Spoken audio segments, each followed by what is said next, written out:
Assalomu alaykum, hurmatli aziz kitobxonlar, aziz o'quvchilar. Bugungi Infolib O'zbekiston 2025-14 milliy axborot kutubxona haftaligimizga xush kelibsizlar.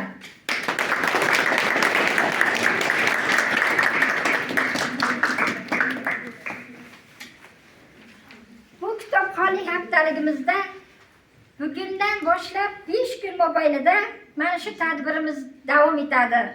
Bu tadbirimizda davra suhbatlari, uchrashuvlar, bukslam, buxtebir hamda videoroliklar, bibliografik sharhlar, kitob taqdimotlari, kitob ko'rgazmalari o'z o'rnini egallagan.